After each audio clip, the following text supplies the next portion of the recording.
We've reached the halfway mark of campaigning for the state election, considered quite a critical juncture.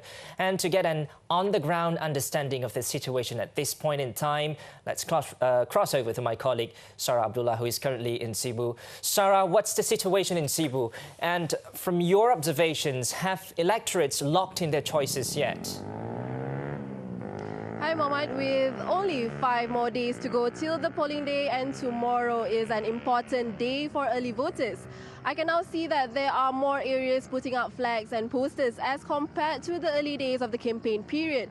It is not really noticeable at the central town of Sibu, but it is more evident when we went to the state seats itself, such as in Nangka, Bukit Asik and Dudong. And for your information, in Nangka and Bukit Asik, we will see a 3-cornered fight, while it will be a tough fight in Dudong, where 5 candidates will battle for the DAP-held seat. Another state seat in Sibu, which will also see a 5-cornered fight, is in Bawang Asan, won by BN's Datuk Sri Wong Soon Koh in 2011. And now, to answer your question regarding if the electorates have locked in their choices, from my observation after being here for almost 2 weeks, out of the 5 state seats in Sibu, there are 3 hot seats, namely Dudong, Bawang Asan and Bukit Asik. And the much talked about is for Dudong, where its incumbent Yap Hoi Leong of DAP will once again face his challenger, former SUPP member Datuk Tiong Tai King. Datuk Tiong was defeated with a slim majority of only 317 votes in 2011. While in Bukit Asik, DAP has fielded Irene Chang, who is the widow of the area's assemblyman Wong Ho Ling. She will face SUPP's Cheong Bong Tun and Moh Hyong King from Star.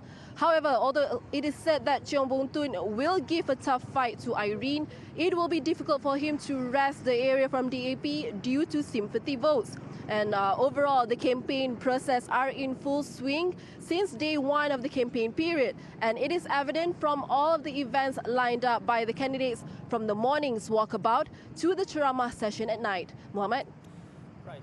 Sarah, tomorrow early voters will cast their ballots. Can you shed some light as to how preparations are going with the Election Commission?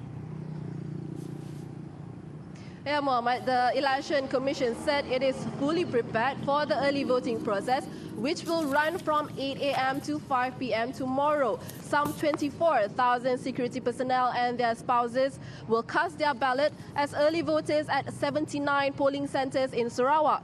Out of the total, 9,909 are policemen and officers, while the rest are General Operations Force and military personnel, as well as their partners. And based on the latest electoral roll, Setakan has the highest number of early voters with 7,055, followed by Bukit Sentosa with 3,163 and Nangka with 3,043. And meanwhile, the early voting process will not involve those in Bukit Sari and Bukit Kota constituencies, which were won uncontested by BN.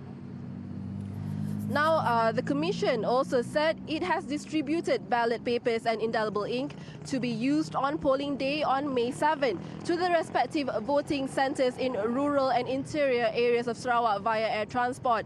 The ballot papers and the ink were sent to 41 constituencies in 3 zones, namely Miri, Sibu and Sri Aman, using helicopters from Hornbill Airways today.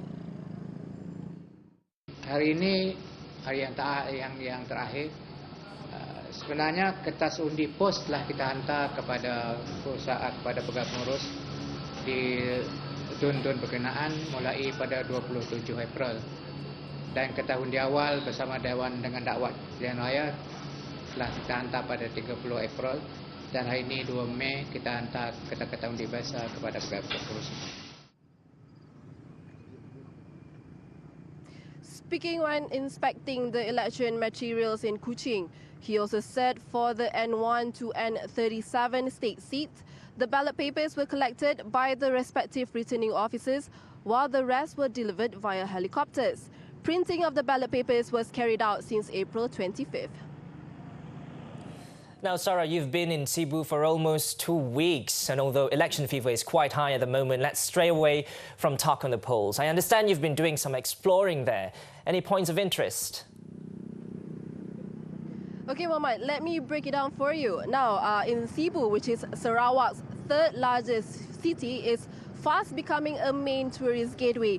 Thanks to its small towns and long houses, it is also home to several of the biggest landmarks in Sarawak, such as the Wisma Sanyan, which is the tallest building in the state. And recently, I had the opportunity to explore one tourist attraction in the riverside town, the Sibu Central Market, which also happens to be the largest indoor market in Malaysia. Located at the heart of Sibu town and next to a newly opened urban transformation centre, the Sibu Central Market is a bustling indoor market for both locals and tourists to observe and experience what the Swan City has to offer. The premises sells practically everything from food to fish and even livestock. One particular stall caught my attention, in which the owner sells livestock like chicken, chicks and ducks by wrapping them neatly using old newspaper. Jual ayam 20 tahun ada. Lama jual ayam di sini. Satu hari dapat 1,000 lah. Satu hari 1,000 nanti banyak. Kok mania saya ayam ayam mania memang mau. 1,000 lah. Ada kampung, ada Cina. Satu hari 1,000 lah ini macam ada manusia. Intrigued with the seller's skill in dealing with chicken, I was keen to learn how to tie and wrap up such birds right from the very first step, which is of course how to catch a chicken.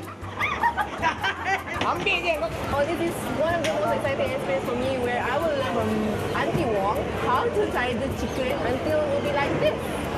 Alright, let's go.